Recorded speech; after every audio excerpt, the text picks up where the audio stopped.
fact and fiction.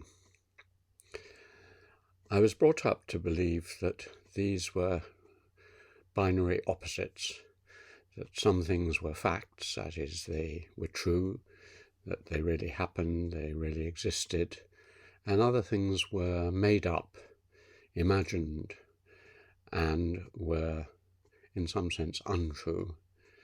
So the fact that Charles I was beheaded, or at least executed, was a fact, whereas some of the theories about Shakespeare were really fictional, made up by authors.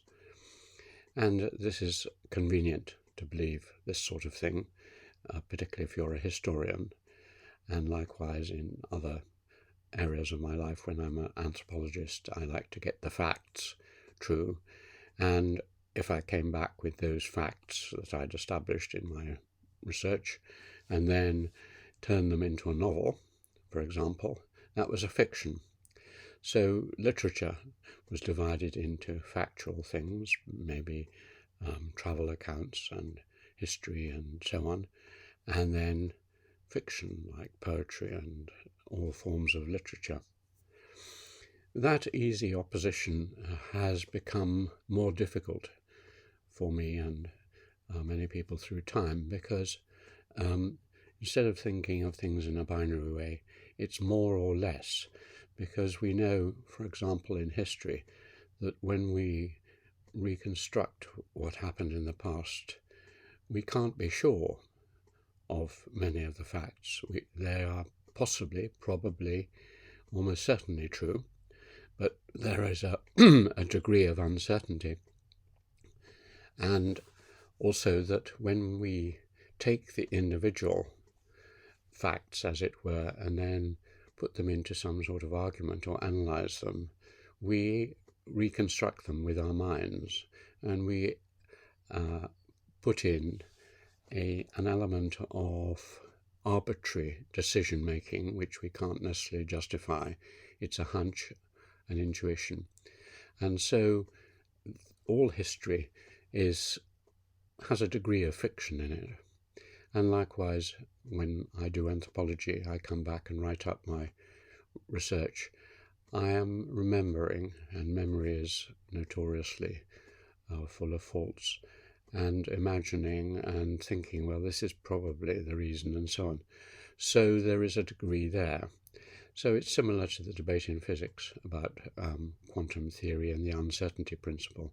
There is an uncertainty principle in all that we observed. And also I came to drop the opposition to a large extent, because I came to realize that, as some people have put it in relation to film and so on, in order to tell the truth, you have to lie, or at least not to lie, but to stretch and imagine and simplify. And so much of art is about exactly on the border between fact and fiction, or faction as it's often called. So when we watch really good television dramas, they are based on facts. It often says based on facts, but then they weave the connections between them and they turn them into stories. And many of the best and most interesting books I read are on that borderline. Amitav Ghosh, reconstruction of the opium trade and wars in India and China, is faction. It's based on a lot of historical research and rings true, but it's from his mind and it's a novel. And Wolf Hall and many other really good historical reconstructions, and many books of travel are clearly the same, and even some good books of anthropology have an element. So we have to blur the distinction.